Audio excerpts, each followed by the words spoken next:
Z, Detroit, baby, we out here. You see what's going on, we activated, we ain't playing no games.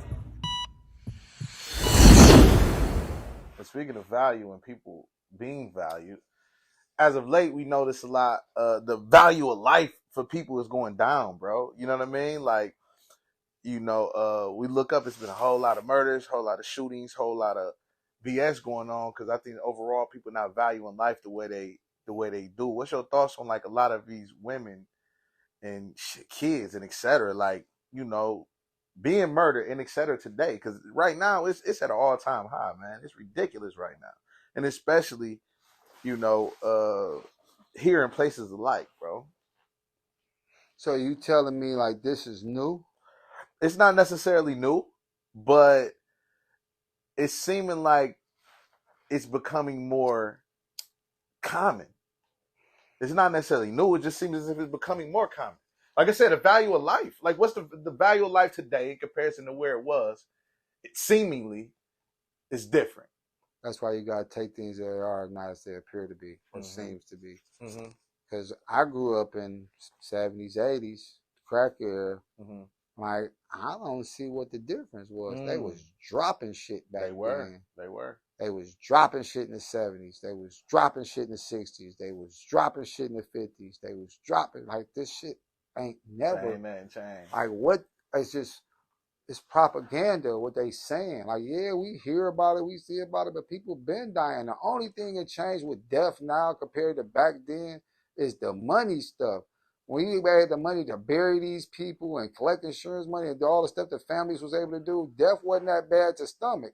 But now when y'all all broke as hell and nobody got nothing and it's so fucked up out here, yeah, death's so much harder because you already got all this other hard shit. On top of seeing it consistently on social media. Right, and social media.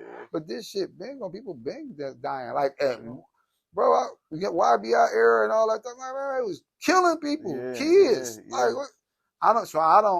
I hear them, but death is death. And that's going to happen. True.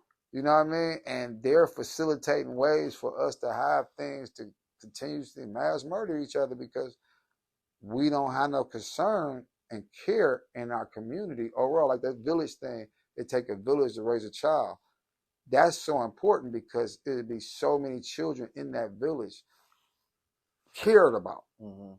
So once a child grew up with a whole lot of people caring about its existence, it's going to care about other existence. These children growing up with nobody more so say, maybe 1, 2 person caring about them. They grew up with no care for life because no one has cared for them.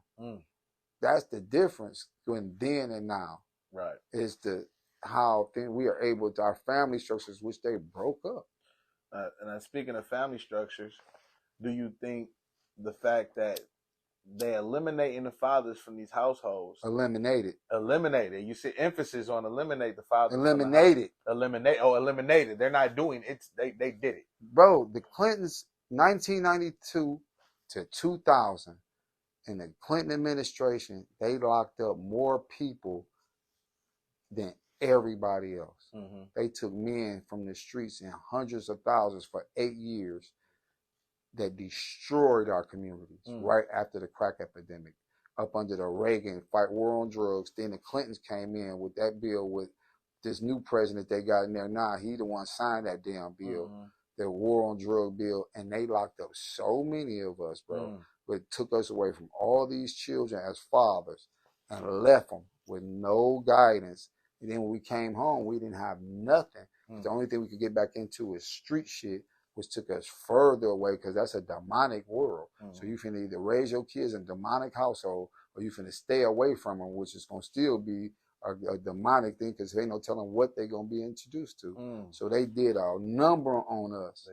They did a number on us, bro. They playing a chess game. That's so cold. They so intelligent, and we just got to use our intelligence to outthink this chess game they got us playing. We got to be intelligent and use emotional intelligence to govern our intellect. It's a difference. With those jewels right there, man. Like, what if you could leave this interview with one final thought? What would it be? What would you have to get off your chest, or what would you have to say if you had to leave this interview? One final thought. or put something on the floor, what would it be? Peace.